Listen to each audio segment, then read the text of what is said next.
जी अस्सलाम वालेकुम रहमतुल्लाहि वबरकातु। जनाब भाई बड़े दिनों तो बाद जनाब दोस्तों की फरमाइश आई कि फौजी भाई हैवी क्वालिटी की माशाल्लाह बकरी लिया दो जिंदे थले दोने ही पठोरे होवन। ते अज जनाब माशाल्लाह हैवी क्वालिटी की माशाल्लाह बकरी ने दोवें माशाल्लाह थले पठोरे हैं।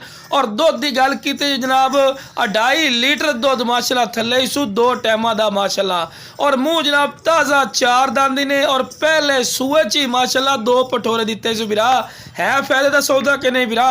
लख रुपये वाली चीज़ है, इंशाल्लाह 1000 रुपये मिल सी।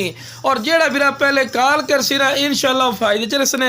ते केडे खूबसूरत माशाल्लाह पठोरे।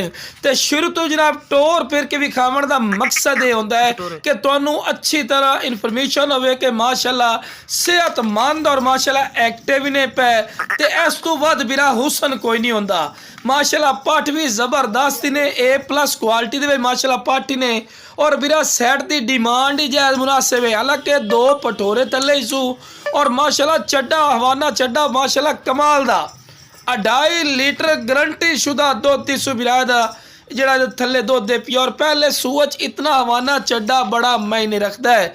तो लो बिरा तुहानू तफसील नाल चेक करवाइने बिरा कि चंगे हाइट कादा लिए ते पठोरे भी सेहतमंद और माशाल्लाह एक्टिव छलांगा मार दे माशाल्लाह पठोरे ने चेक कर सकते ने।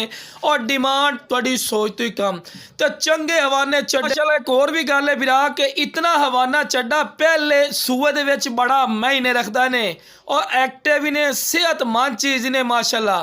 तो वेखो ना जी यह चीज़ है अगर मंडी दे विच चले जाओ तो लख लख रुपया सैट की डिमांड कर लेंदे ने। ते ये फायदे का सौदा ही ने बिरा। पट्ठे वगैरह भी खांदे ने जानवर, देखो बकरे ने थले ने बिरा। और ये फायदे का सौदा ने जिस रेट तक तुहानू बिरा जानवर मिलना है ना पूरा सैट ही इंशाल्लाह 3 महीना बाद ये पठोरे ही अल्लाह के बंदे मार्केट दे विच 70-75 हज़ार रुपये के बन जाने जिमें माशाल्लाह ग्रोथ आ रहे हैं पे बिरा। तो बकरी फिर भी क्रॉस हो जानी है।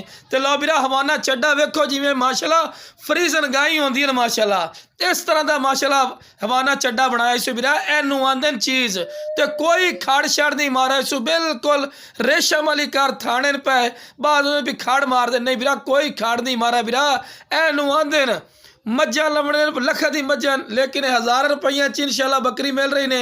और मझ जिन्ना दुध देसी इंशाल्लाह 2.5 लीटर दुध ही बड़ा मायने रखता बिरा।